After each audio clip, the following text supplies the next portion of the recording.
Coming to you from Final Third Cigar and Whiskey Lounge in Ingalls, Indiana, Indiana's exclusive Aladino Cigar Lounge.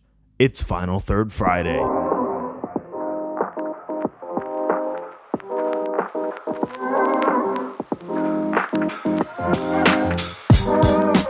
Well, welcome back to Final Third Friday. I'm Isaiah. And I'm Rob. I was going to say, you could say I'm Isaiah and I'm Rob, but whatever. What? Nothing. Are you good? No, I'm not. But okay. Rob's still waking up this morning. Very slow. But we figured we'd wake up with a nice continental breakfast. Here you go. Today, we're doing a couple of the breakfast tacos. So just because Rob needs a better kick to wake up, we're going to start on the Sumatra. Yeah. And then we're going to go over to the Maduro. Yeah, we're just skipping the Connecticut. Connecticut's a very good cigar. We've already smoked it. It's a really nice morning cigar. Definitely, in my opinion, it's a little lighter than what the other two the Carnitas are, the other two sizes.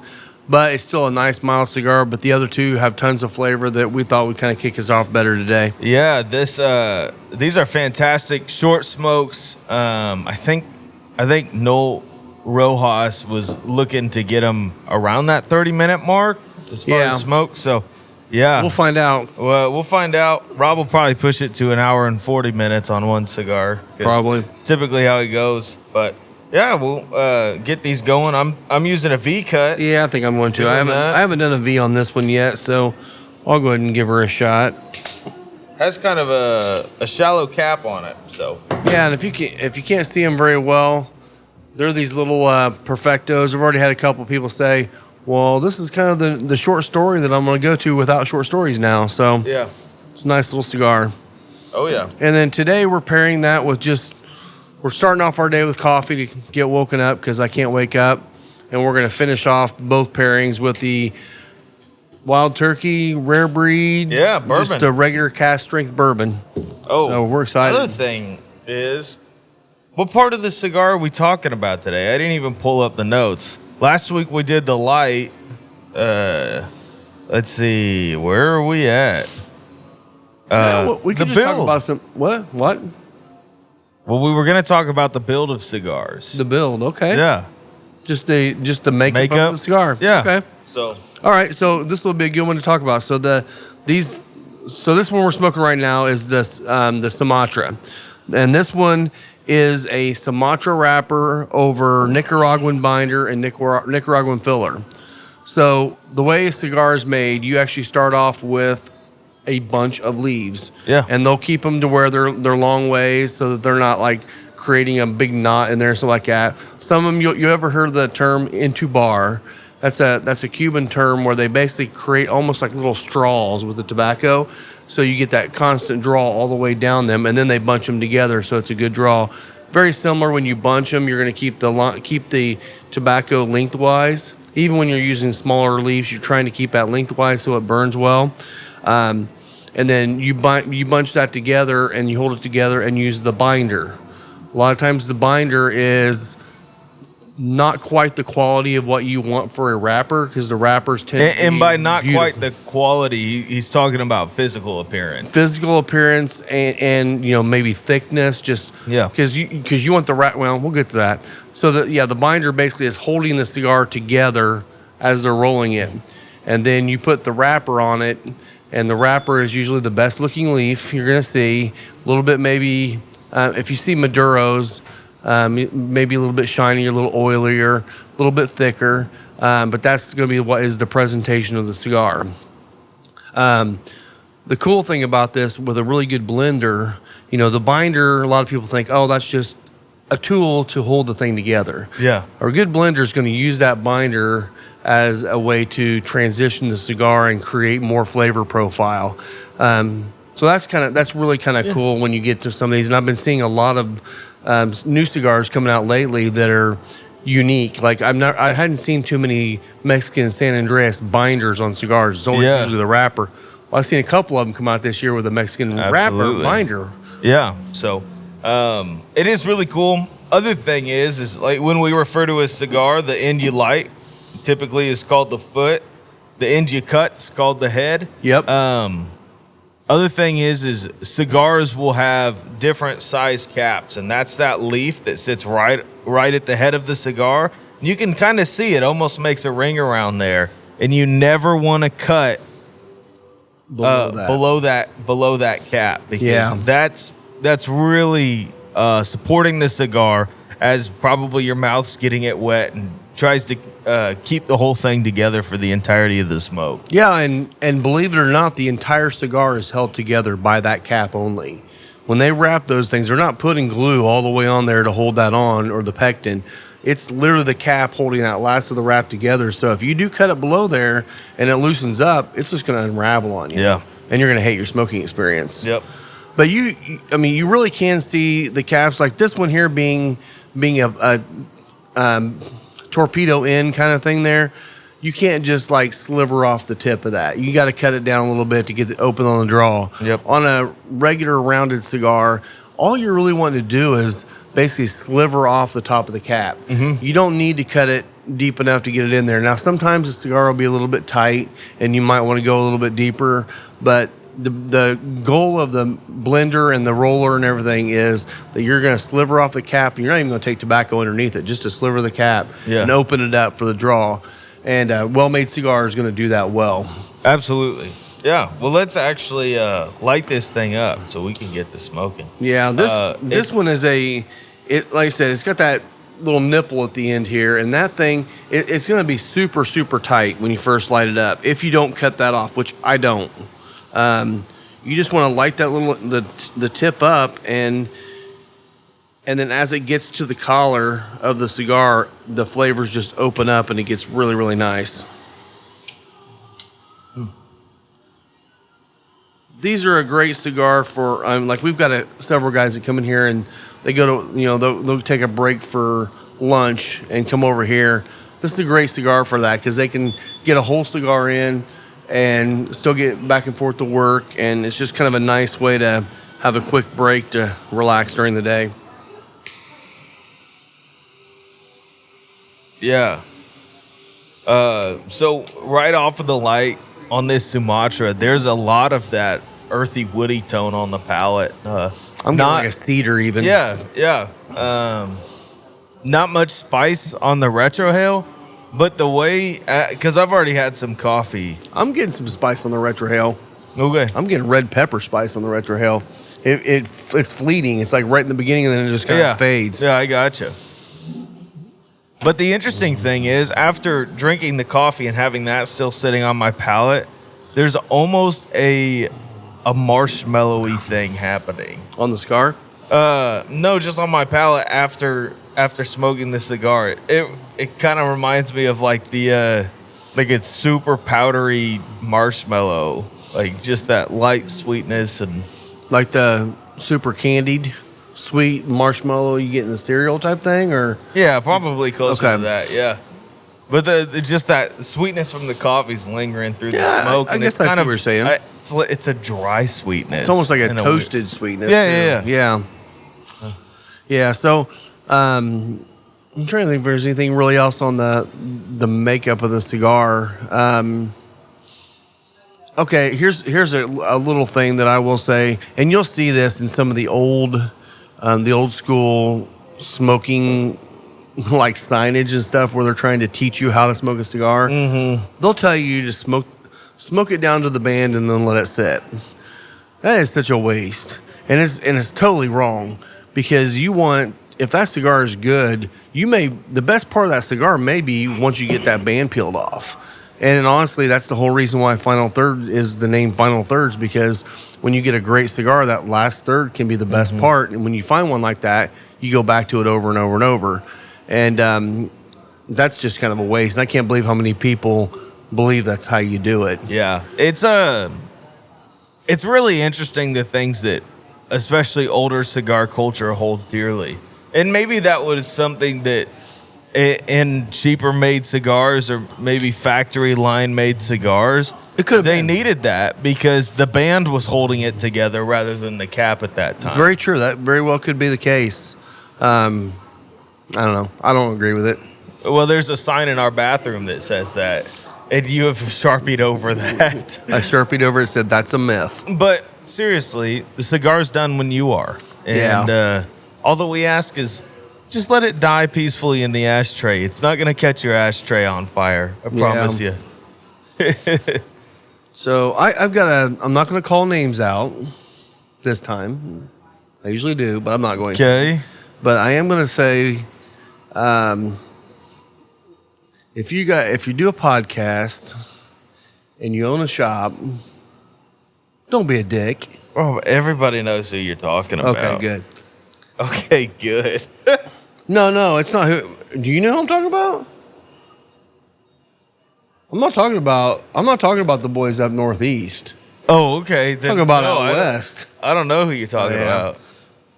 Yeah, there's lots of fun stuff going around on TikTok and Instagram of a former employee that left a company that basically just blasted this guy. Oh, I do on know social who media. you're talking about. Yeah. Apparently, he's just, and you know what? This guy could be the one that's the asshole. I don't know, but from what it seems like, yeah, he might have had a dick as a boss. So yeah. Well, the hard part is with it is my own values and everything would say, hey, just let it die. Yeah. Call it a day. But the other part of me is just infatuated by the drama. And I'm like, well, I'm going to keep up with it. Let's see what happens. I agree with that probably 75%. But there's that 25% that says the persona that this guy puts out is a very happy-go-lucky, really nice guy. Everybody loves him. But if his employees absolutely hate him, might be putting on a show. Oh, yeah. I'd much rather see you be genuine. And if you're a dick, be a dick to everybody. I just think there's a better way to do that than just light hats on fire in a wheelbarrow. It was pretty childish, but it was funny. It was entertaining. Oh, it's definitely entertaining. That's what Isaiah's going to do when he leaves here. No, in May. I'm not. He's going to burn all of his final third gear. I'm still going to be around here. I love this place, man. But yeah, it's just those big. It feels a little stunty. That's what I'll say. It feels like a stunt. It did. And it could just be a way for him to be like, well, look at me. He pissed me off. I'm going to start my own empire, and I need this as the on-ramp. And honestly, if he's smart, that's exactly what he's going to do. Yeah. Like, I will be interested to see what Dustin does. Is that his name? Yeah. Okay. After all of his stunts bashing the brand that he used to work at. Yeah. And honestly, I've talked to him out there before, the owner of the business. He was nice to me on the phone. I mean, it very well could be he's just like totally a disgruntled employee getting ready to go into the post office with his gun. You know, wait, that's a whole different employee. Never mind. Most people got what I just said. Yeah, okay. But no, I hope that's not the case because being a shop and lounge owner, I mean, it's all about customer service, but also it's really about treating everyone well. And I think if you don't treat your employees well, why the hell would they treat your business well? Yeah. Why would they not? Why would they care? So that is a hard thing. A lot of times, I think you see people leave companies and they're disgruntled because they weren't promoted the way they wanted to be and stuff like that. And I haven't heard enough of the story to know that that's not the case. It just may be like, hey, dude, you showed up to work late way too often for the role you were in, and now you're mad. That's true.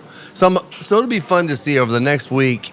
We'll kind of watch and see if there's any rebuttals or if there's any explanations or if another employee comes out and says something or whatever. Yeah.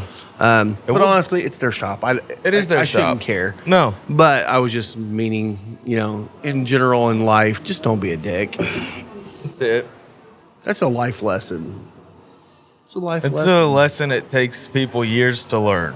Unfortunately, a lot of people don't ever learn that. Yeah. Oh, yeah. It's so goofy. Dude, this cigar, I may like this size, the best of the Sumatra. So this is the same blend as the Street Tacos Barbacoa. Yeah. This little guy here is just a little bomb of flavor. It's so good. I love it. And the cool thing, so we're into the first cigar. We'll be getting this one next, the Maduro. So this one actually is a new blend of the Street Taco. Yeah. So I'm really hoping, I'm pretty sure they're going to be coming out with this one in regular sizes too. And if I were to have my guess on that, I would say it's a San Andreas I think Maduro. it is. I think it is. They're just claiming Maduro, but I'm pretty sure. Well, and I haven't done a deep dive on it yet. I need to probably do that. Yeah. I was just going off of their literature that they had for it. So, couple things. Couple weeks ago, we talked about the Jack Daniel's dog toy suit. yeah. It went all the way up to the Supreme Court, and you know what the Supreme Court decided? Did Fido win? They decided that anyone with any lick of sense about them would not get the products confused, and therefore the dog toy company is not infringing on Jack Daniel's. Common sense rules the day. Yeah. It's I don't even get it. The other part of that suit was the products provide completely different functions. Yeah. One is a joke toy to throw with your dog. The other one is alcohol. Yeah. So Yeah. If you're throwing alcohol to your dog, just stop. yeah, it is absolutely wild. It is but pretty funny. Speaking of wild, Wild Turkey's adding on to their distillery. Did you hear this? No. So Campari Group has decided to put money into the Wild Turkey distillery to basically put another still on their campus. Okay. So it is. I should have written this down when I learned about it, but I think it's $1.83 million to be able to produce 500 million more proof gallons per year. Damn. Yeah. Sounds like a hell of a business model there. The wonderful thing about that is Campari Group also just recently bought Wilderness Trail. Yeah. And a lot of people saw that and thought that it was Campari Group. Kind of their response to the bourbon boom. But now they've taken it to another level. They bought Wilderness Trail, which is a thriving business. Yeah.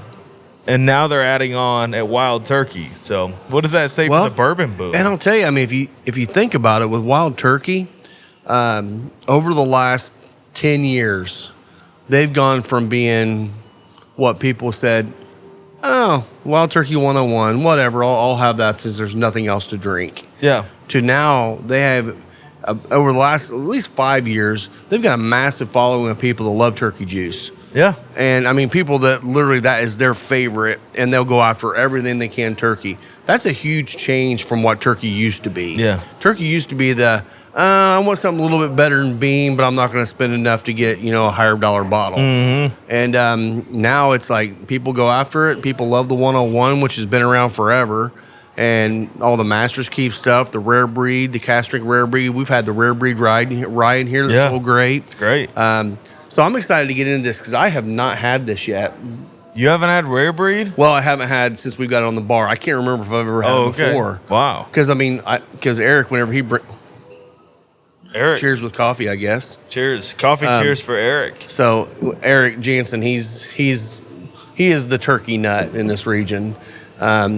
Whenever he brings turkey, the dude always brings the high end stuff, all the Master's Keep stuff and all that. I have never met a man more devoted to a brand than Eric Jansen. Except for taters that love Blanton's. Yeah. No, I think Eric likes turkey more. Well, Eric just knows more about turkey than taters know about Blanton's. I know, I'm just teasing. But it's a really interesting move on the Campari Group's part. You got to think about that. I guess they're really seeing a future in wild turkey, and part of me wonders if they're going to end up getting into the contract distillation game which Why everyone wouldn't they? else is. Why wouldn't they? Everyone else is. If you can make enough product, why wouldn't you? But hardly anyone sources from Wild Turkey because I don't think Wild Turkey lets hardly anyone buy Right. from them. But that would be a really good move because right now when you get sourced product, you've got 3 that I know of that are like pretty prominent. You got MGP, which is the dominant one. Uh-huh. You've got Barton, which Yeah. is the dominant one in Kentucky, and then whatever the one in Ohio is that has been doing a lot on the East Coast. And I can't think of it, but some of the Ohio distilleries, Michigan distilleries, and Northeast will buy from that distillery. They're not big. I'm sure there's bigger ones than that one, but those other 2 are the big dogs. It'd be awesome to have a different flavor profile. Yeah, well, you For missed people to go with. Dickel. Dickel, Cascade yeah, Hollow. Dickel. Yeah, my bad. No one likes Dickel.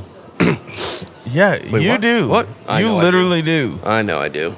Anytime somebody brings one of those Heaven's Door picks as samples for you to try, like that They're oily good. mess pick. The Oil and Mess was a good Yeah, bottle. yeah. I wish I'd have bought a bottle of that.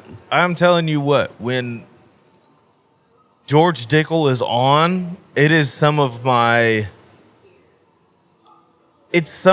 favorite value for money whiskey. Yeah. When it's So- off, it's a drain pour. So is it safe to say that you like Dickel in your mouth? No comment. But yeah, I mean the other person that's getting into the game right now that's really big, which we haven't seen a lot of their distillate on the market quite yet, or hasn't become as popular as the ones that Rob was talking about, is Bardstown Bourbon Company. Like Yeah. they're pushing to become Kentucky's MGP, and I think they very well could do it. And they're on the way. Yeah. Unless Wild Turkey takes it over. I think Wild Turkey just might be competition for him. Now, I don't know if Wild Turkey's planning on doing contract No. distillation, or if they're just planning to grow their their brand and sustain like Yeah. the Russell's 13, all of the Russell's picks, and seeing if they need 500 million more proof gallons a year to do that. That's a good thing to maybe talk about too. Is a company like that has the limited releases of the Russell's 13 and the Master Keeps and some of those special things. If they put out a lot more product, are the traditional guys hunting that going to be as excited about it because it's so much easier to get?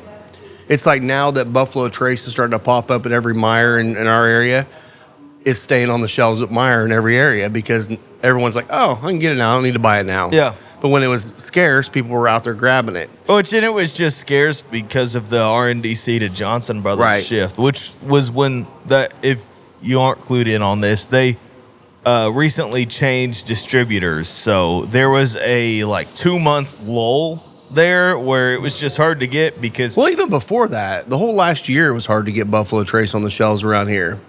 at grocery stores, but you can still walk into a freaking CVS. Really? I haven't Dude. seen it for a long time. I feel like as long as you're not on the north side of town, you could find it anywhere. Yeah. It's the North Siders, man. So, luckily, I'm an East Sider, and all people want over there is Beam. Beam. Beam or Williams, man. Beam Williams, maybe a little old number Busch 7, Light, baby. yeah. Old number 7 So- dog toys. Let's go. Now You that, get Kitty one of those old number 7 dog toys. it's old number 2. Old number 2, that's right. Yeah. Don't Now just, they even changed the number, man. So, but I think that move for Campari Group is saying that they're predicting that the bourbon boom will be around for a while. I think it will be. That distillery is not planned to be done until I think spring of 2025. Okay. And then you got to This is a think quick about mover. That's a year. I mean, yeah, but you got to think about that. no, that's 2 years. It's 2 years. You have to think and say, okay, nothing coming off of the still there is gonna be ready in turkey time, probably for 8 years. Right. So you're looking at 10 years before you see product come Yeah. out of that new facility. Yeah. Well, good for them. I mean, yeah, it's a great thing to hear that, especially a heritage parent company like Campari Group is willing to put their money there. And well, with that much money, they could have bought another smaller distillery. yeah. But they chose to put it into Wild Turkey. Good for them. So, well, that's and cool. that's a good point too, because I know a lot of people keep saying, what's the next thing? What's the next thing? Thinking that these booms are going to stop. I don't think bourbon boom's going to slow down. Now, is it going to continue to grow at the rate it didn't? It can't, because it's already not that many people in the plateaued. world. But it's going to continue to be a big booming business, just like cigars. I don't think cigars are going away. Now, we had the big COVID boom, and people got used to enjoying a cigar and relaxing, getting out of their element and smoking a cigar and having a drink. I don't think it's going away. Well, and I think that one day when I have grandkids, bourbon will be the drink of my generation. Like, my grandkids will say, "Oh yeah, my grandpa used to drink bourbon." Yeah. And they'll be drinking like tequila or mezcal or something like that. That'll be their generation's thing. But Maybe. I think especially for right now, it's not going anywhere. No, and with the amount of different kinds of bourbon out there and the finishing and all of the crazy things people are doing, why would it? I mean, you can get any palate with bourbon now.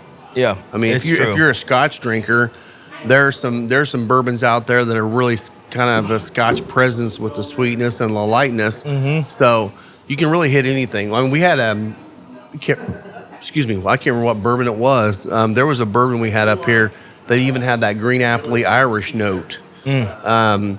Which I thought was pretty cool. So yeah, not going away. Hi, Tam. Thank you. Thank you.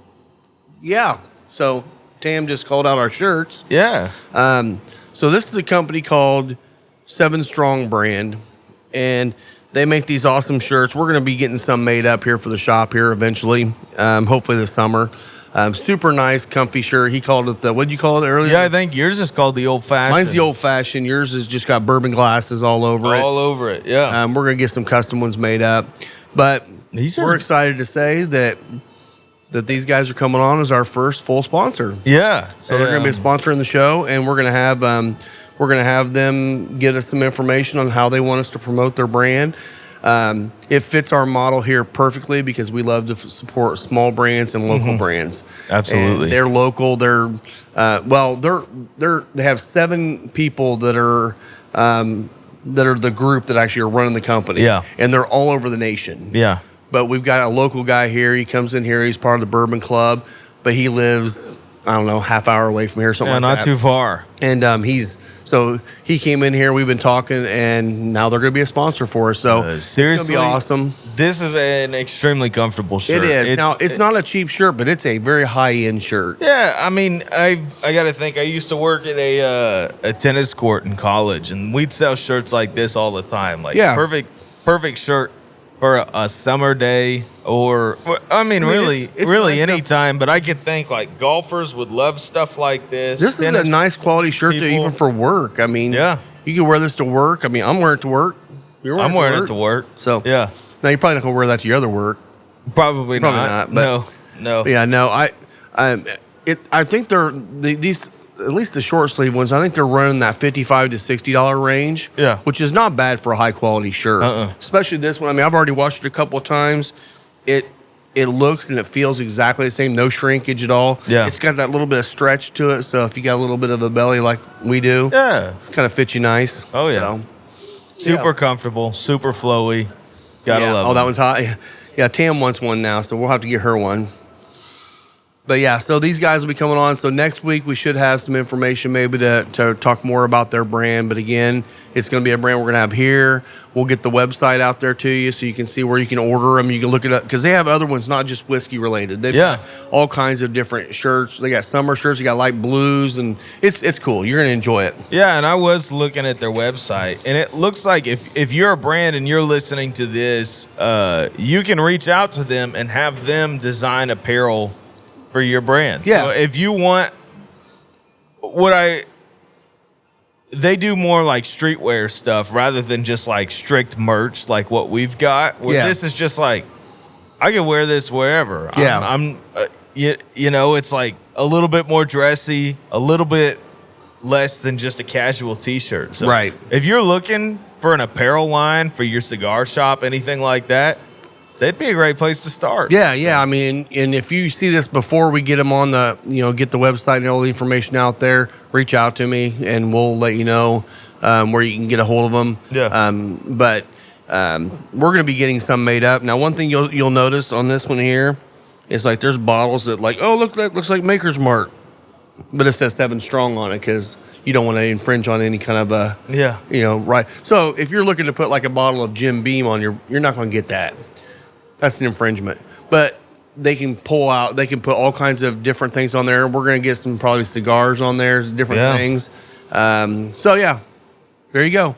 Thank you guys. We appreciate you guys sponsoring us, believing in the show, and being a part of this little journey we're going on. So it's exciting. Definitely seems like we're going to be around for a while. Rob was telling me the other day that he heard on another podcast about how actual podcast reporting is terrible. Yeah. And I was like, no way. And then we finally have logged into all of the separate podcast sources that we're on. We have way more listens than I thought we did. Like 10 times more, probably. Yeah. Well, and I didn't know if it was true or not because I never do a deep dive on this stuff. This is the deep dive guy. And but we were looking at it, and one of the things was, if you pull up a podcast platform and you just listen to a podcast, does that count as a download?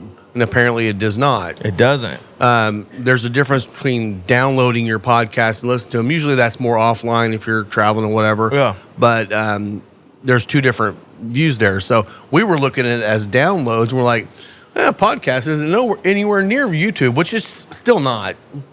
I think it's a lot closer. It's a lot closer than we thought. So it's kind of cool to see those numbers. Honestly, we don't care about the numbers. It's just exciting to see people. It is exciting and listen to this.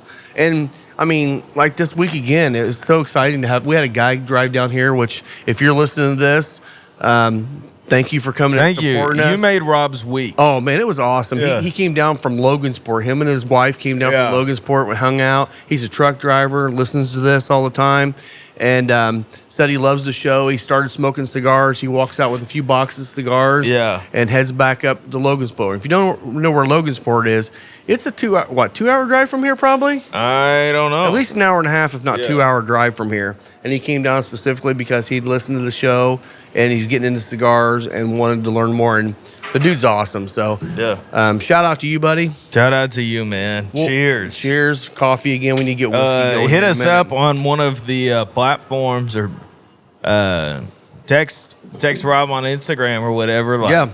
If you're ever in, we'd love to have you on. I think it would be cool to have a newer person to cigar just on here and just kind of follow that journey with you. Yeah, that would be awesome.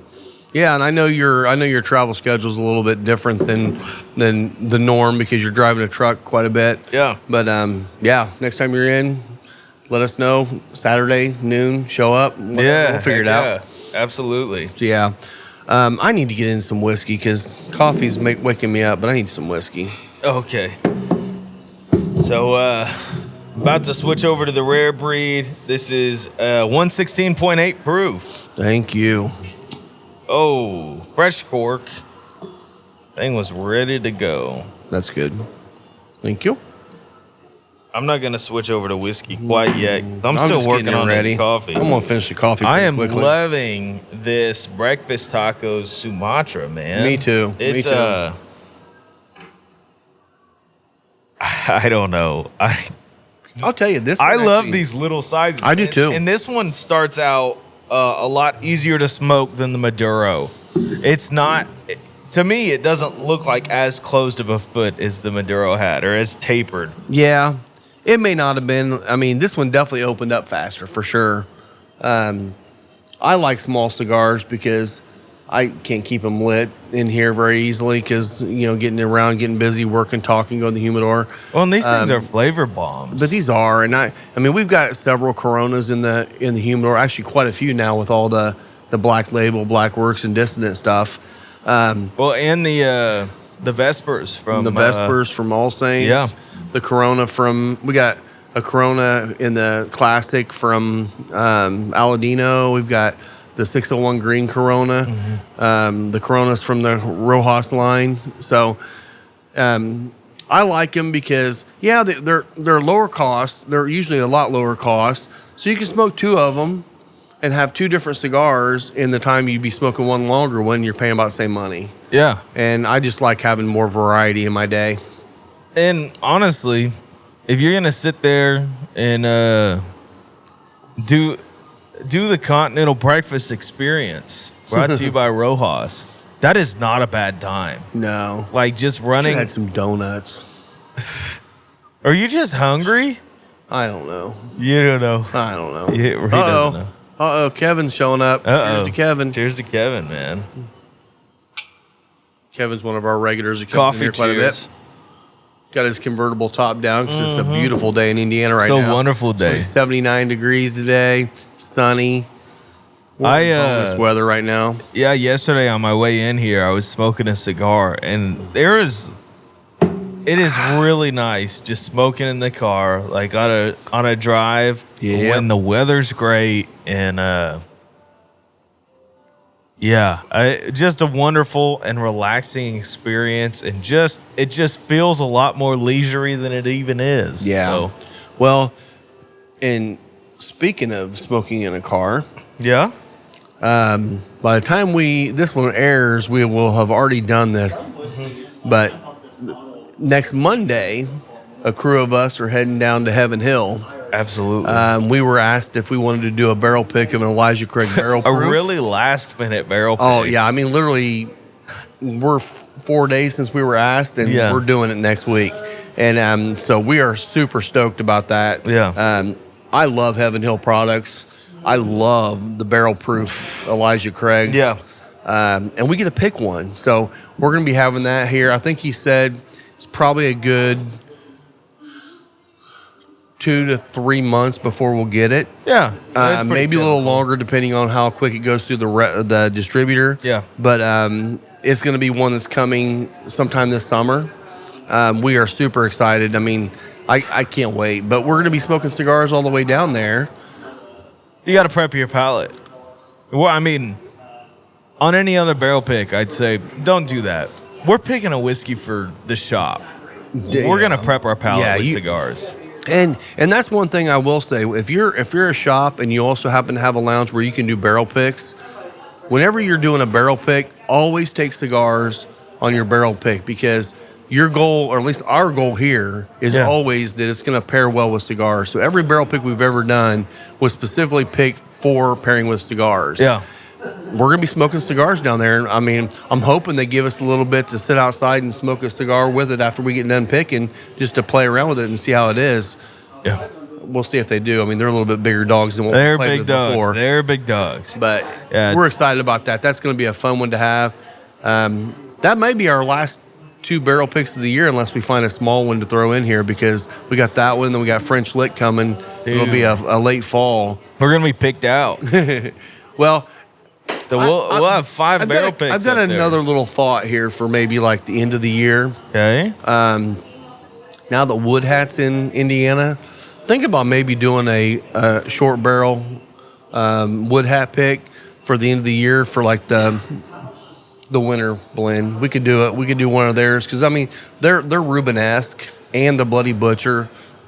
And when that orange corn comes out, that'll be amazing. But those two specifically are really nice. Did you mean to say 100% sweet corn, grain to glass farm? Corn, yes. First ones to ever do it. Not really. We're not just really. Joking. That's just a little bit of shade. Yeah. But no, it's so I mean, we might do that. It may end up being one where we get it like right after the first of the year. But I'd like to do one with them. I love Gary. Gary's such a great, awesome dude. He's the head distiller, mastermind behind Wood Hat. Yeah.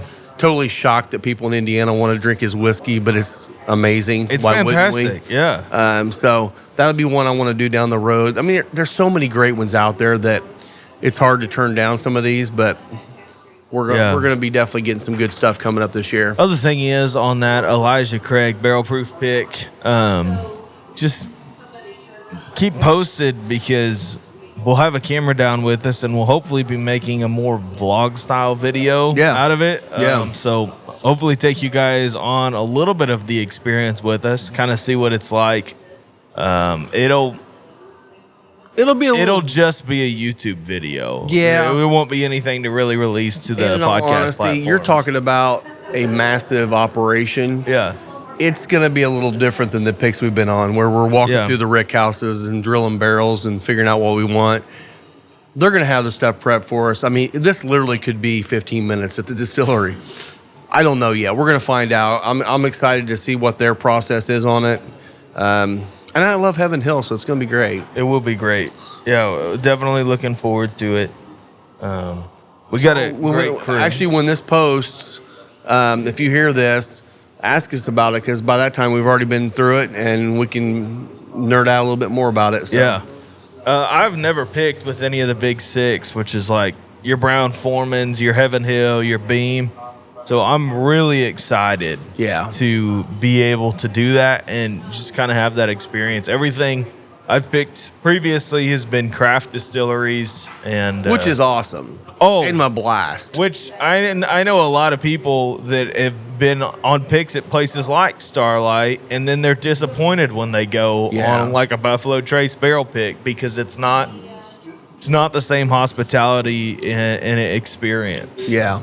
Dude, get into that whiskey with that cigar. Yeah? With the Sumatra? So good. Which one's the best of the three? Depends on what you're in the mood for. Sumatra and the Maduro are amazing. The Connecticut is really nice, but it's going to be a little bit milder. We started off with the Sumatra, and it's smoking great. Then the Maduro's, Sumatra, and the Maduro's really great too. Yeah. You can grab the bottle and take it over there if you want to. Yeah. So, yeah, Kevin's already going to try out the pairing before we've even done the pairing. So. Good job, Kevin. Good job, buddy. Yeah. Oh, my gosh. It brought out a ton of cherry. It did. In the Way in the sweeter on the whiskey than that whiskey typically is. That's the distinguishing thing for me and Wild Turkey is it seems to lean more confectionery, more candy. It's not... Well, you think about like Brown Foreman's general flavor note, whether that's Barton or Old Forester or even like a Jack Daniels, like they have that banana runt note in them. Right. They have some sort of banana, and that's like their through line. And then you have like Heaven Hill and Beam, and like it's nutty. Yeah. Beam typically leans more peanut, and Heaven Hill leans a little bit more like walnut, something like that, and that's kind of their through line. And then you end up at a place like Wild Turkey, and they're like, hey, we don't have much of this like super rich brown sugar sweetness to give you, but we're going to give you a ton of cherry. So what would you say is the traditional note you get out of most Old Forester? Because I love Old Forester. Oh, me too. Especially the picks. Old Forester, especially those barrel proof picks, have a specific oak tannin in them, and then they also have that banana note. Yeah. I think that banana note typically follows on the back end, but they have a different sort of oakiness, and I think it's attributed to their heat cycled warehouses. Like a lot of those Old Forester barrel proof picks are only 4 years old. Okay. Yeah. Because of the heat cycled warehouses. They are blasting them with heat and cooling them all the way down and blasting them with heat. So they're doing a lot to rapid age, which I don't think rapid age is an actual thing, but that's the best way to describe what it is. Rapid aging in a natural process, not tricking the system to try to rapidly age. Yeah. Because there are people out there doing that too. Well, and there's a company that's out. I think they're out of New York called Bespoke Spirits. Mm-hmm. And what they've done is they've analyzed aged whiskey for certain chemical compounds. And what they're doing is taking like new spirit and adding those chemical compounds into it to create. They're taking science, Yeah. and trying to recreate product now as opposed to waiting. Yes, and it sucks. It sucks. I Like, it is a really cool idea. You can't trick nature. You can't. Yeah, You can't. I mean, and honestly, a lot of the barrel science is still. I mean, you're talking about an industry that went from moonshiners throwing stuff in barrels to store it, now to places like Buffalo Trace, which has labs, and they're analyzing, like, they're blending by basically by looking at it under a microscope. Like, they're seeing what chemical compounds they need more of to get the same flavor profile. Yes, there are still master tasters at Buffalo Trace. Yeah. But they're not blending by that person's taste to start out with. They're blending by analyzing the whiskey. So, like, going to something like that from some old guy out in the woods running a still, like, it's been a crazy jump. Yeah. So that's another good point. And actually, I think I'm gonna go ahead and get in the other cigar because Cool. 45 minutes in on this one already. I still got another 15 minutes or so, but I'm Yeah. gonna go ahead and get to the next one. I'll join you. So you were telling me a little bit more, and I didn't know this. So one of the brands that I know Lisa loves is Balcones out of Texas. And she really fell in love with True Blue. Alan Hill, another solid dude that comes in here all the time. Absolutely. Shout out to him. He is a huge Balcones fan. He's down there all the time getting all their new releases and stuff, and he's given her samples of a lot of different stuff. Yeah. And most of it she likes. Now, the baby blue is basically the True Blue proof down is not that great. It's just proof down beyond where it should be. But everything of the barrel proof stuff that they put out, even their the one we've got up on the bar right now, which I think it is barrel proof, but it's not super high proof, is really nice. So tell us a little bit about the processes that they do, because I thought that was super interesting. Yeah. A lot of people, I bet, don't know it. Real quick, I'm gonna get this lit before go ahead. before I start talking. So the Rojas Maduro or Breakfast Tacos Maduro has a really fine point to it, and it almost feels like you're not gonna be able to draw through it. I took quite a bit of time to light that, and I haven't even blown through it yet. But And the cold draw is just cocoa chocolate. and hay. Yeah. Yeah, you're right. See, I mean, the nipple on that thing is pretty big. I mean, she's pretty chilly right now. Just saying. You said it. The thing that I love most about Balcones is they are doing a lot of experimental things. And some of them will never reach the market, and others will. But they're trying to figure out ways to where their whiskey doesn't become over-oaked in 3 years. Because Texas has such large swings between the day and the night. And you got to think about rick houses. They're pole barns. It's just packed full of whiskey barrels. So you're putting... This bad boy opened up right away for me. Yeah, mine did too. But those things are... I mean, I'd guess in the heat of a Texas summer, that rick house could get close to 200 degrees in there at the top. You got to guess it would be for sure. Yeah, and so you're rapid aging on accident in Texas, but Balcones is doing a lot of stuff to try and figure that out. I remember seeing a video that they did where they buried a bunch of barrels trying to see how that would age them out. Okay. And which is pretty cool. it's pretty cool. I kind of want to see what that turns out to be. Another one that I saw was, and I am pretty sure it's them. I should have probably fact checked this before talking about it, but it is threw it them. at you. But they either are building or talked about, and it's in the plan of building a rick house that's humidity and temperature controlled, and it will somehow be tied to the humidity and temperature in a certain area of Scotland. So Awesome. Yeah, isn't that the coolest thing? Like, that's using science and whiskey to solve an actual problem that they have there. Like, Yeah. you will, in Balcones' current state and the way that whiskey is traditionally aged, you will not get high-aged product out of Texas. So what are they doing?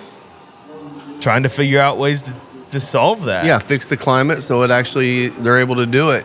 And what's kind of cool is Balcones uses a bunch of different corn strains. Like the True Blue is actually blue corn. Yeah. And by doing that, the blue corn has got a little more of a softer note. And if they do that with the temperature control of Scotland and create that, what you're going to get is something more Scotch in a bourbon form. Yeah. So you're gonna marry the two. The Scotch lover and the bourbon lover are gonna both be able to enjoy that. And I think that's a cool product. That's kind of a niche that needs to be filled, to where other brands that tried to create American Irish didn't really do a good job of that. Have not It wasn't a niche that historically needed to be filled. have not done well. But No. And that, okay, I mean, no big deal. That's Keeper's Heart.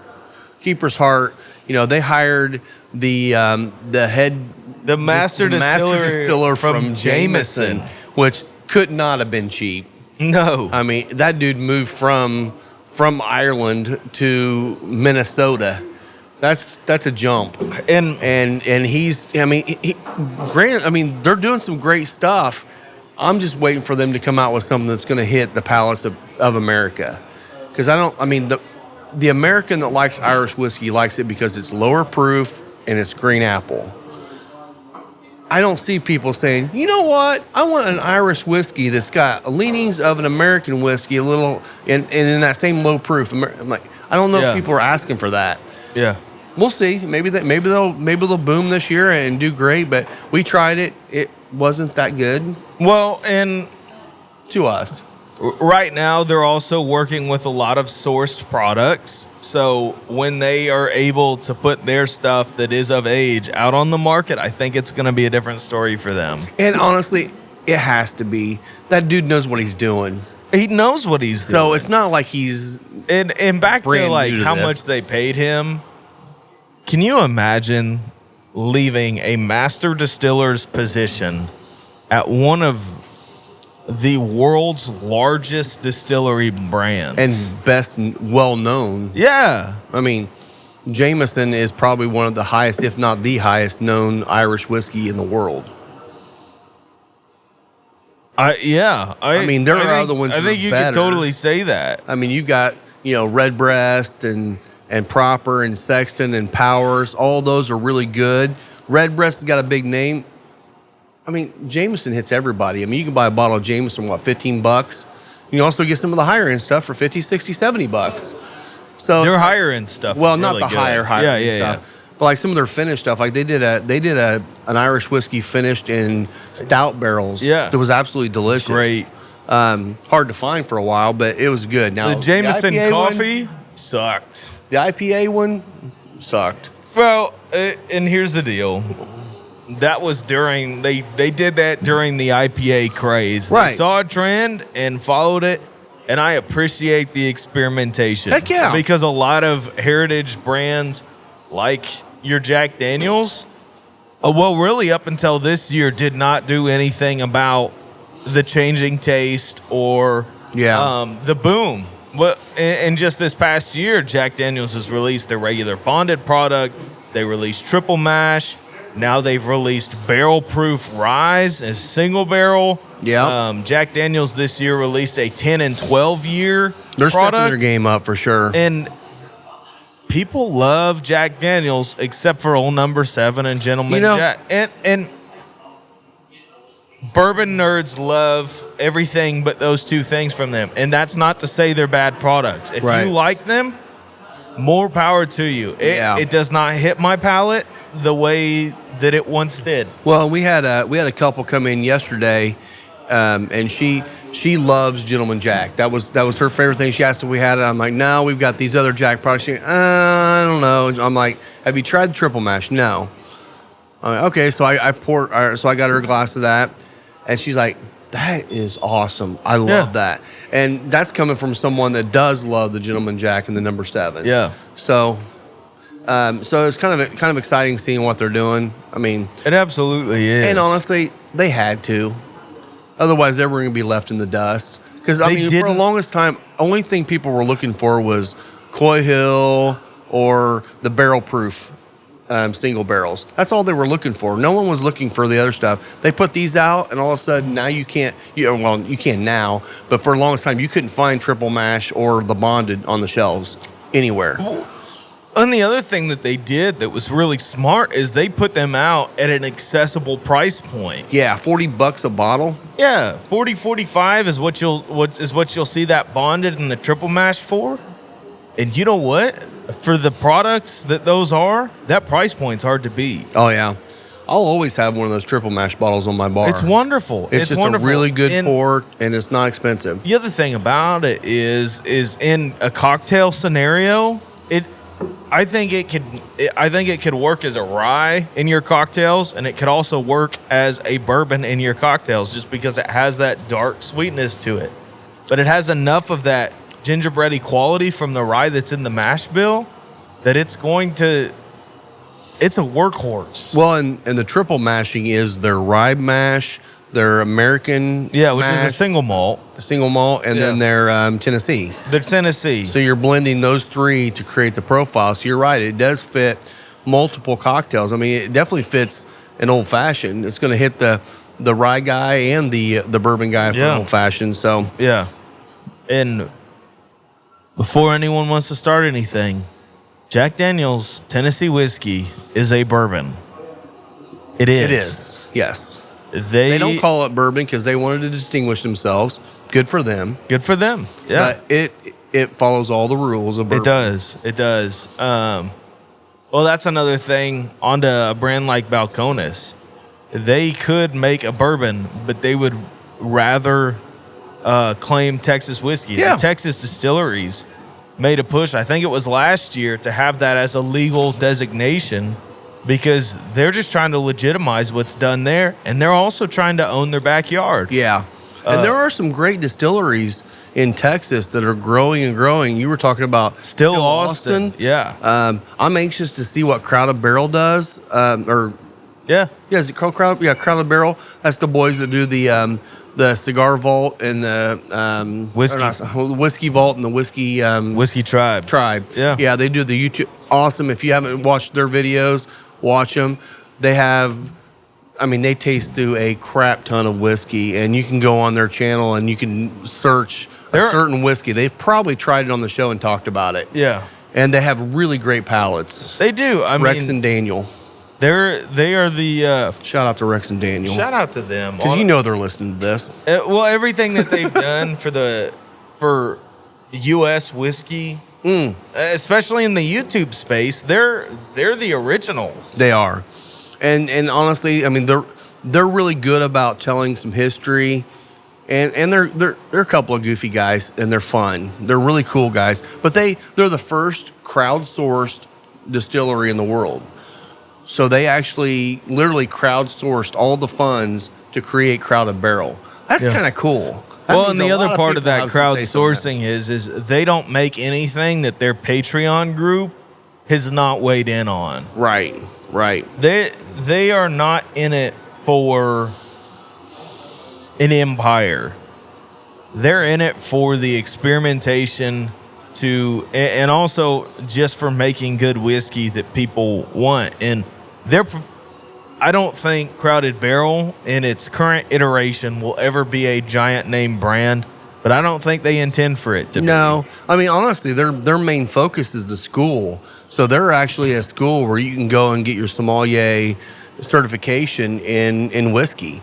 And they have a school right there where they're doing their recording, and they talk about it quite a bit. And if you ever wanted to do that, you can go down there and go to school and become a whiskey sommelier. And that's pretty cool they're doing that.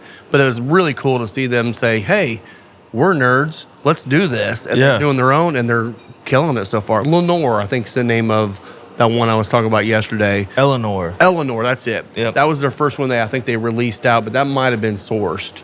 I'm not sure. Yeah, I don't remember. But yeah, I want to try their stuff. I bet you Alan probably has some of that. He does. Okay. Yeah. Because him being in Texas quite a bit, that would make sense. But so I mean, you're going to see a lot more coming out of Texas. I mean, why not? I mean, Texas usually once they go in on something, they go all in on something. Mm-hmm. So you're going to see a lot more out there. Are there other distilleries in Texas that I'm not aware of? Yeah, there's quite a few. TX. Mm-hmm. Let's see. There's more. I can't think of them off the top of my head, but definitely, if you're going to Texas, you should try and check out Still Austin and Balcones, and just really, those are places that are doing amazing things. But we did get some new Colibri punches in this week. We did. Those things are kind of nice. You want to go grab I'll one? grab one real quick. So this is the first punch that I think I could actually find myself using. It's it's in their Quasar series, so it's Punch. Yeah. Quasar Punch, and basically it's got the 3 sizes. You pull it out, and you've got large, medium, and small on that. So if you're a punch guy, this thing's perfect. Nice, solid metal. It's just a really beautiful presentation. And you're not gonna lose it. No, at $59, yeah, it's a little bit more expensive than a lot of punches out there. This thing's gonna last forever. And it Unless still you comes lose it. with the Colibri warranty on it. It does. And we've got them in. We have this one's they call it charcoal. It's almost like it's not their gun metal, but it's that dark gray metal. Yeah. And then they got black one too. They're really nice. So if you're looking for a really solid punch, this is the one to go with, I think. And I don't think there are many solid punches on the market. A lot of them are just kind of nearly Cheap little giveaway. keychain ones. Yeah. But that has 3 different sizes. Mm-hmm. So you could punch to your heart's content, whatever you decide for the cigar. And that's what's nice. Like, the only thing I ever punch are flat tops, like the Neanderthal. Well, a lot of times you only have that small punch you see somewhere, and you end up having to punch it 2 or 3 times to get the opened up the way you want to. You got the big one on here. You can actually just use that. That would be perfect for the Neanderthal right there. So, come get them. We got them. Yeah. It's a fantastically built and thought through punch cutter. And it's the Quasar, so you got the rectangle pyramids that they got all over them. Yeah. And so if you have other items of theirs, they definitely stick to that line and that model. It's a really cool concept. What are you getting on the cigar right now, Rob? Let's try it and see. So we're on the Maduro, if we did not explain that well. Right now, for me, there's a nuttiness in there, and there's still that kind dark of cocoa chocolate thing. Yeah, dark chocolate in there. I mean, it's smoking great. Actually, this one might be smoking a little bit faster than that Habano did. Sumatra. Or yeah. Yeah. Oh, it really brought more sweetness out. Yeah. In that whiskey.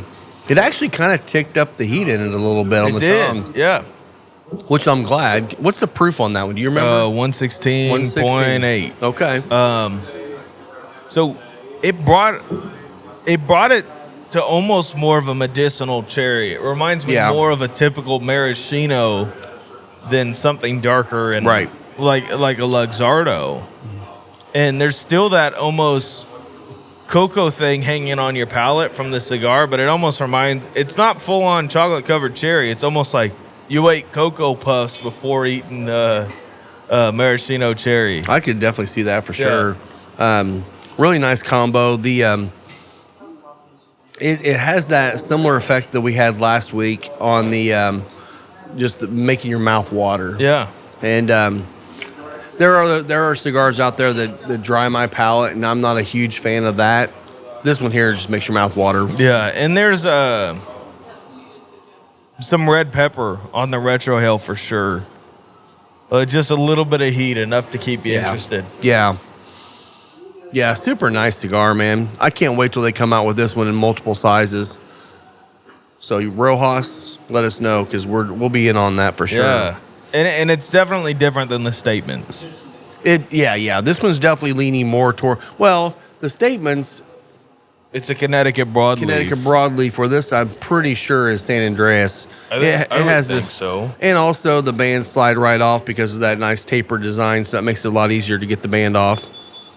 They also if you ever peel hear us, right off. we talk about that all the time. The bands, it's nice when a band just kind of comes off. You don't have to fight it. Yeah, I mean, it just adds to the experience of smoking the cigar. Yeah. If I don't have to break my knife out to get the band off. So something else I wanted to kind of bring up, and I'm not saying this just because we're trying to bump our egos or anything, but what we need people to, if you enjoy this, review us and like the videos or review them. Give us your most honest 5-star rating you can do. No, seriously though, those things really matter because we're finding more and more people are listening to it, and I'm assuming they're searching, cigar podcast, or if you type in cigars and whiskey, we're one of the top ones that pop up. But the more reviews, the more people, the algorithm kicks in, and people see it more, and then we get more people seeing it, and that helps not only get out what we love, what we're doing here, but also it gets people in here, or it gets people out to their local cigar lounge that they're at, and supporting brick and mortar. And I think that's the goal here, is that we're educating people, if you want to call it education, in a way that helps people hopefully enjoy this more and gets people out and supporting brick and mortars. And that's kind of the whole goal here. So, and please do, if you don't mind. It is free for you to do, and it's a way for you to support the show and the shop.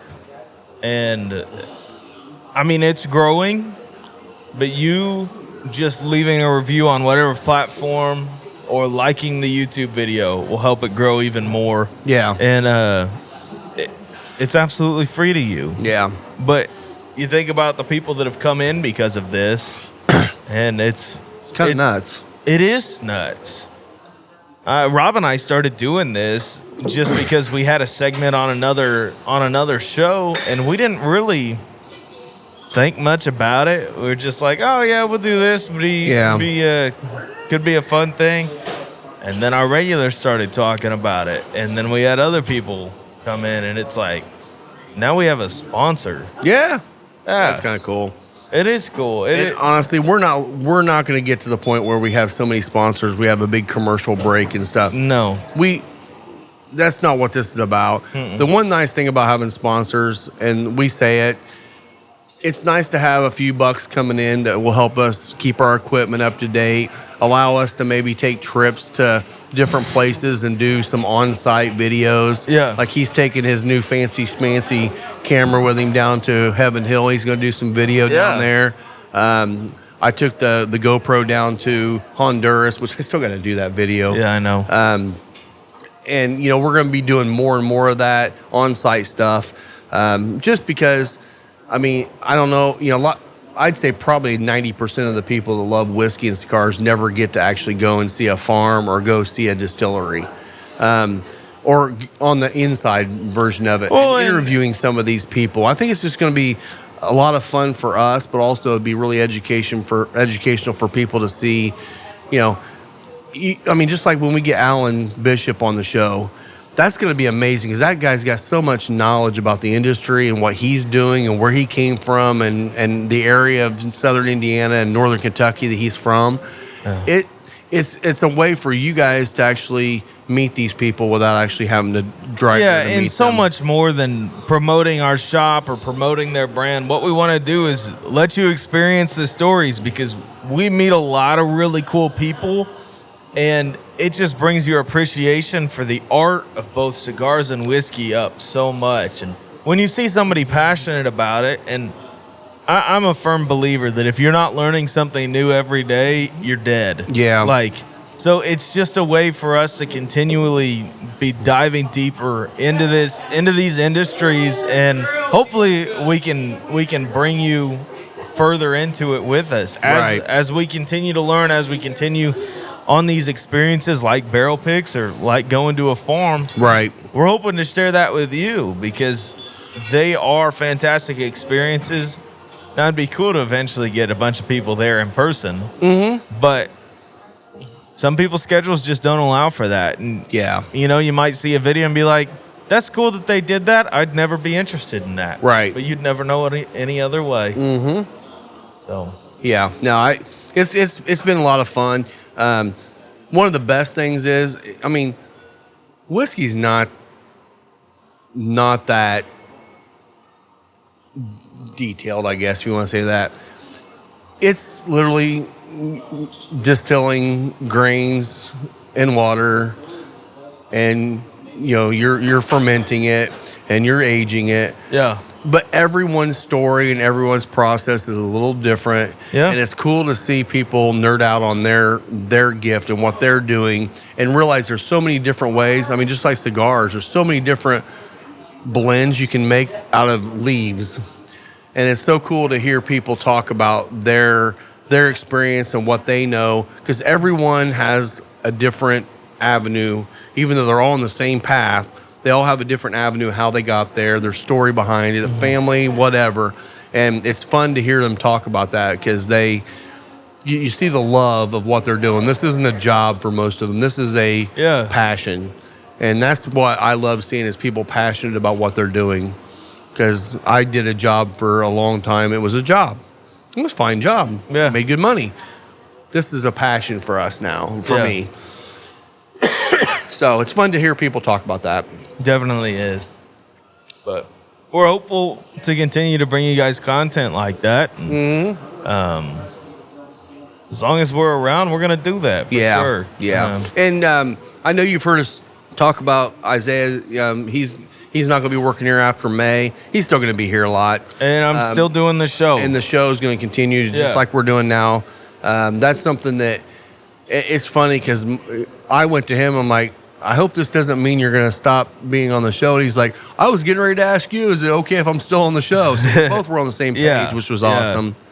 Well, this is fun to do. And even more than just the banter, one of my things is finding outlets for educating people. I think is just something beautiful because you can sit one-on-one with somebody and you can have a big impact there. But it's like if we were to record a story like with Trey Mack, just like even that get to know you sort of interview and all the craziness that came out of his mouth, that just brings you a different level of respect for the Aladino brand. And it really humanizes people. Yeah. Because you can walk into a cigar lounge for an event and see somebody and you'd be like, well, I don't know if he'd want to have a conversation with me. And it's like, he's over here talking about a false moon landing. I'm sure he'd love to talk with you. Oh, yeah, absolutely. Well, and we, on that show, we smoked the JTS Tatiscan. Yeah, experimentation. And how cool it was to see him thinking this is an amazing thing that might actually make that brand even better. Yeah. It was kind of cool that kind of just came out of a joke. Yeah, and it was a joke. So I actually have now 3 big Boveda packs sucked up a bunch of Peach Street, our lace barrel pig, and we got some cigars resting with that right now.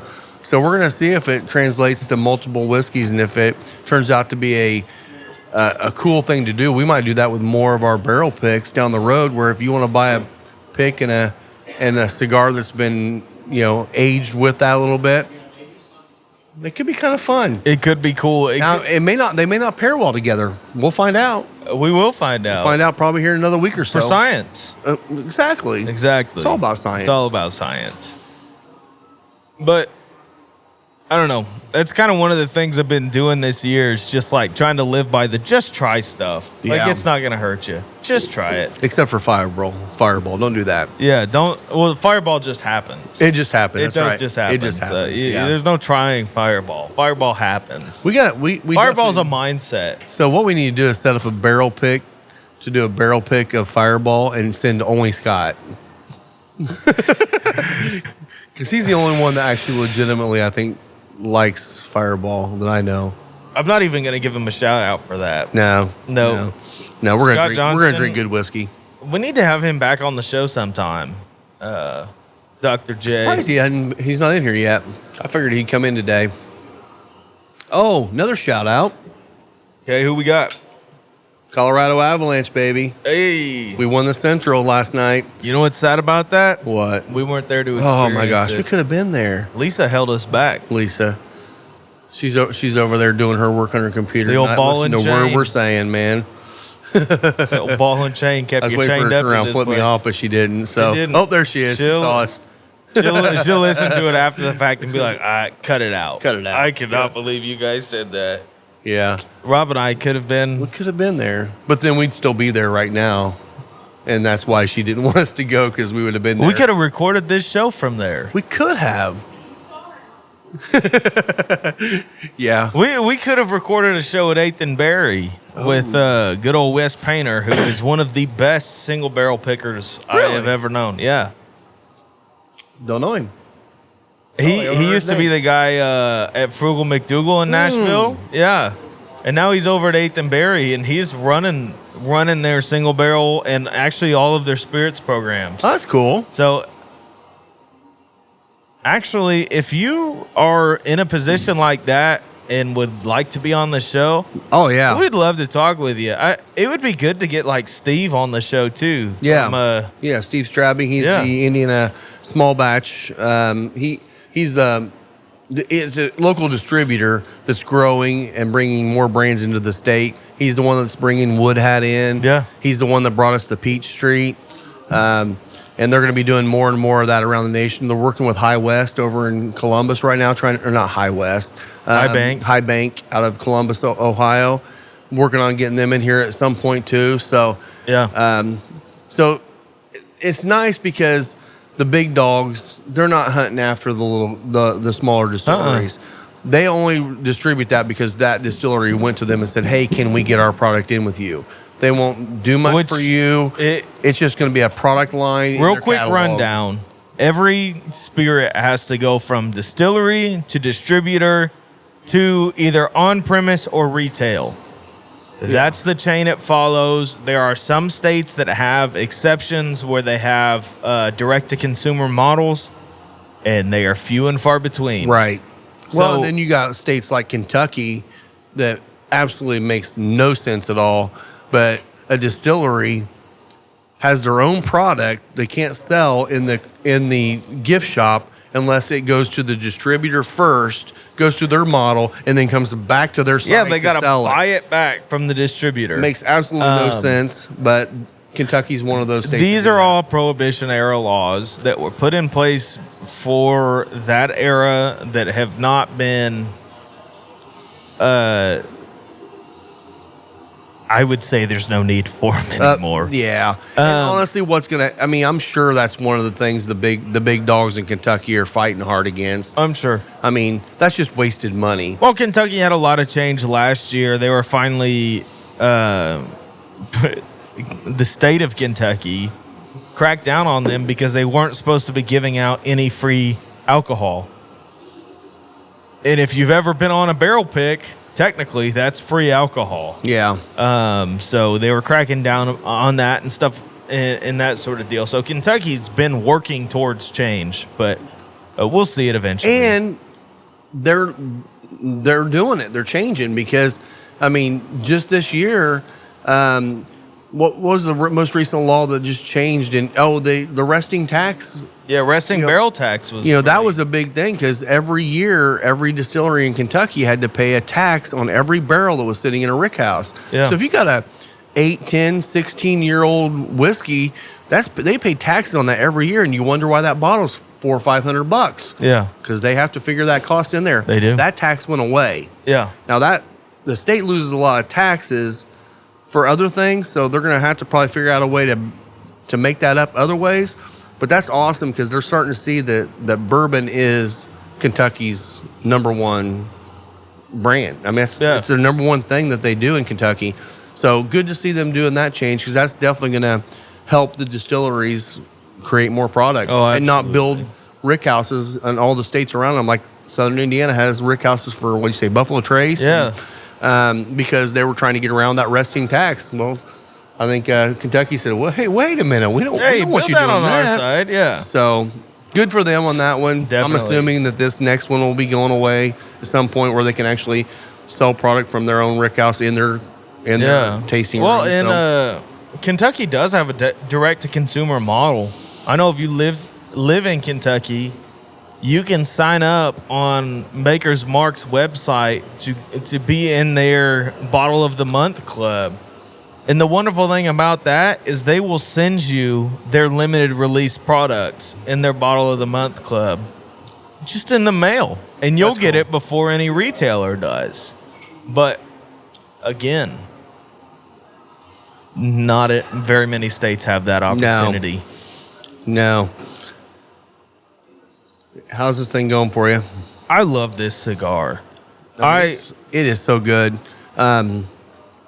Definitely the most full-bodied of all the street tacos so far, which I'm excited about because we love the statements, love the blue bonnet. So it's nice to see some more higher-end stuff coming up too. So yeah, it definitely is. These cigars, like the rest of the Rojas line, are priced extremely well. Yeah. And even with our crazy tax in Indiana, you're talking $7. Which that's another. You should talk about that. Yeah. Real quick. So we I posted out on Facebook a link to where you can go, and if you haven't done it yet, go to Facebook. It's on the Final Third Cigar and Whiskey Lounge page.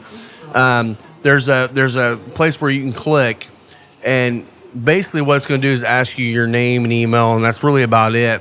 And it creates an email for you, and it picks your representatives in your area, and it builds the email. And all you have to do is push submit, and it sends an email to the representatives in your area to fight or to pass the new law that they got on the books to put a cap on cigar taxes. Yeah, that's huge. That actually allows us to compete with online pricing.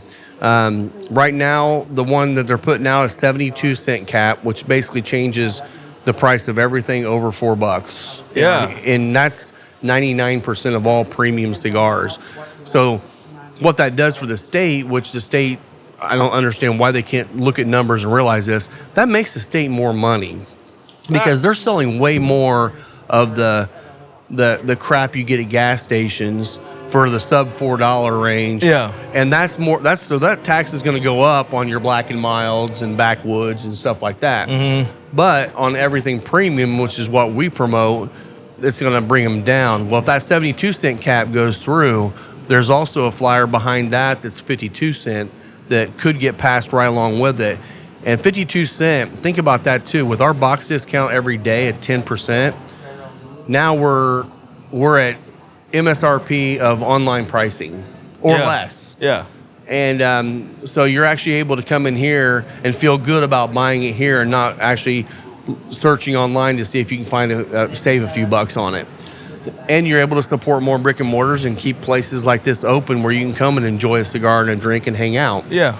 So that's exciting. I mean, I think there's a time and place for the cigar Amazons, but if you want to see your local lounges thrive and be sustainable businesses and be supported even more, go ahead and fill that out. Yeah. Because genuinely, at a shop like ours, I know some of them won't change their prices. Yeah. But that helps you out in the long run. It really does. It really does. And if it does go through, you'll see a quick kind of change because tobacco, alcohol, everything consumable, everything actually period in the world right now is going up.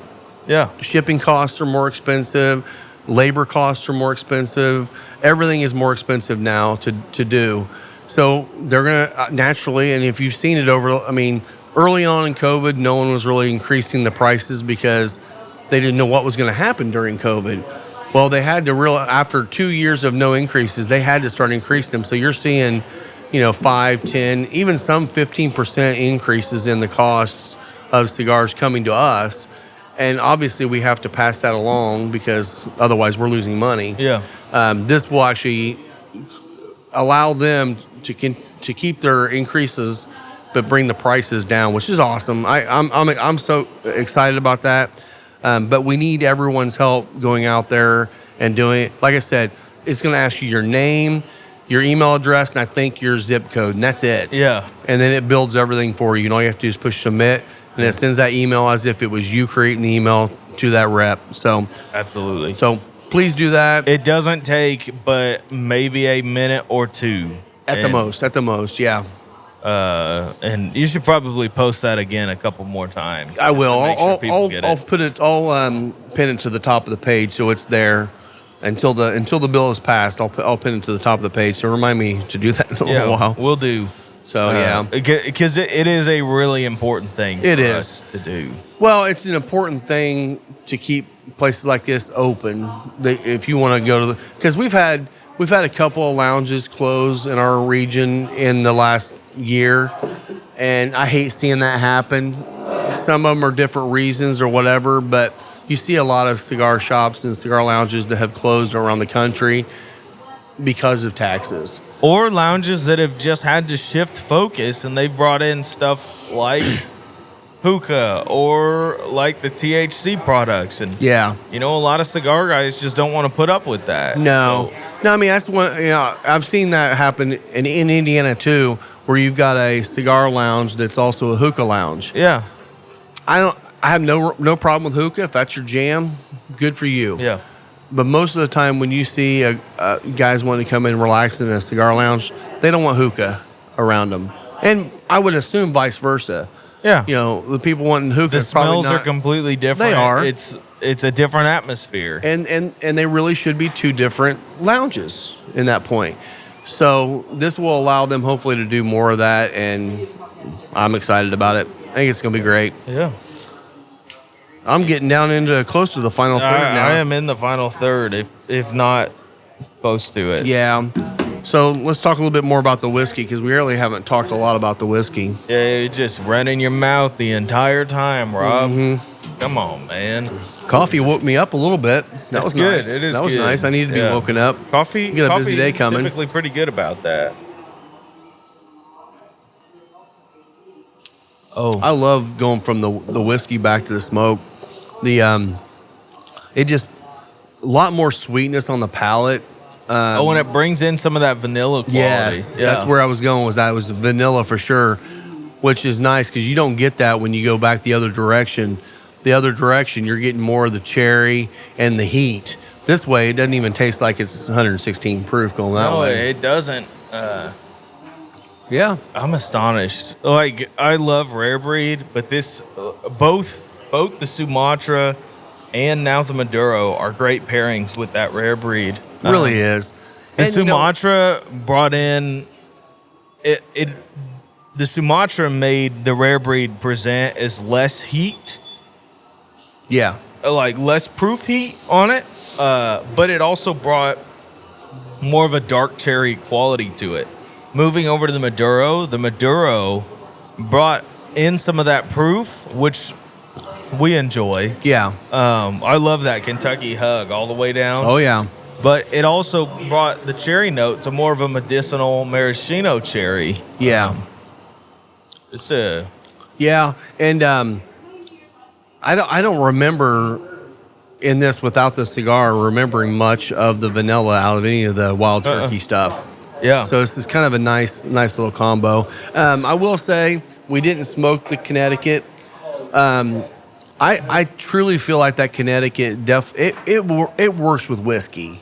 Yeah. But I think it works better with a coffee or a soda or something like that. Maybe even a dark beer. just because it's a milder flavor notes. It's still a medium strength, medium body cigar. Yeah. But it definitely tends to lean towards some of those other type of drinks other than whiskey. But if whiskey's your jam with a lighter cigar, I mean, it would be fine. Absolutely. It'd be fine. Especially if you were to do something like the Stranahan Sherry Cask or the Blue Peak. Those are Colorado American single malt whiskeys. Yeah. I think those would pair really well with it. I agree. But hey, if you want to do the full continental breakfast experience, we obviously didn't have time for it today because we're already at an hour 30.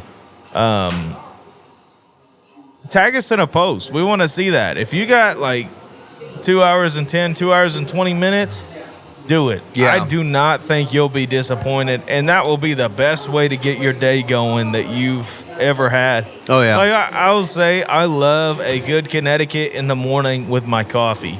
But you just move up through that, and even this Maduro would go well with coffee. Yeah, and this Maduro is not like a Knock bomb you of over. strength. Yeah. It's medium full, but it's honestly more medium full on the body, not the strength. I'd say it's more of a solid medium on the strength, but the flavor on it kicks it up to medium full for sure. So, well, cool. Anything else you want to add to the cause? I don't think so. There's quite a bit of red pepper on the Retro Hill right now. Is there really? On the cigar, yeah.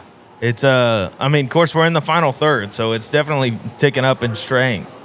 Yeah, But red and black both. yeah, it's this cigar is wonderful. I am so excited for this blend specifically.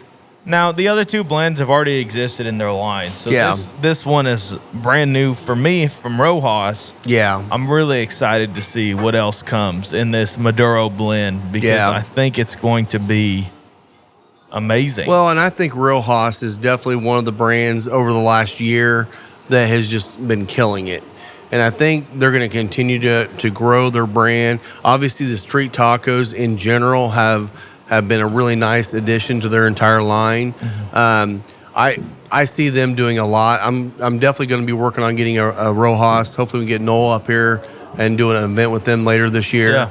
Yeah. I love what they're doing. Their rep, Dougie Fresh. Shout out to Dougie Fresh. Dougie Fresh. Working with him now. I had been ordering directly through Noel and at the time Richard, which I don't think Richard's there anymore. I was working through them. You're talking about the owner of a company trying to run a company and a farm. It was a little harder to get things done. Now that I've got a rep I can work with, it's super easy. Yeah. He sends me a product. We sold almost all of our statements in one night the other night. Yeah. And he's got them on order for me. We're getting them back in. So it's definitely a brand to watch out for over the next year. I think they're going to bring out even more new stuff. I would assume I'm kind of wondering if it's not going to be the Maduro street tacos coming out of PCA. Yeah. That would be an awesome addition. But keep looking for them. They're doing some great stuff, and I think we'll have most, if not all, of their stuff in here. So cool. Because it's good. Because it's good. It's really good. And we like sharing good stuff. Yeah, we do. Yes. Last thing about Rojas, they own the small ring gauge thing. And All their boxes say it. King of the ring, small ring gauges. yeah, small ring gauges only, I think baby. the biggest thing they have is a Toro. Yeah. And it's And a well-sized Toro. It is. It's not a 56 like It's not a 56. like some other brands. Like some it's brands. a true 50, 52. I think it's a 50 on their Toro and 52 on the Robusto. Yeah. But that's as big as they go. I mean, obviously, down the road, they may change that and bring some bigger stuff out, which is Totally. fine. But right now, they're owning the small ring gauges, which, if you guys know us, that's our jam. So, well, cool, man. Well, again, you can follow me on Instagram at Final Third Cigar. You can follow the YouTube channel. Just search Final Third Cigar and Whiskey Lounge. Podcast, same thing. Yeah. Be sure to leave a review on any of those or comment and like. Yeah. It really does help promote stuff. You can find me on Instagram at the Whiskey Pastor. Cool, man. Well, thanks a lot, guys. And again, come in and try this pairing. If you don't know and you haven't paid attention to this, the pairings, you get a discount on them. This is going to be a really reasonable pairing. Unless you do all three of them, then you're going to be paying. I mean, again, all three of them, you're talking $21 for all 3 cigars. You think we could do 15% off for the Continental breakfast experience? Yeah, we could do that. Okay. Yeah. So if you want all 3 cigars and a pour of this and a coffee, Yeah. and if you want to add a soda for the middle one, whatever you want to do, however you want to do it, we'll get you covered. Yeah. Absolutely. Cool. Well, thanks, guys, and we will see you next week. Cheers.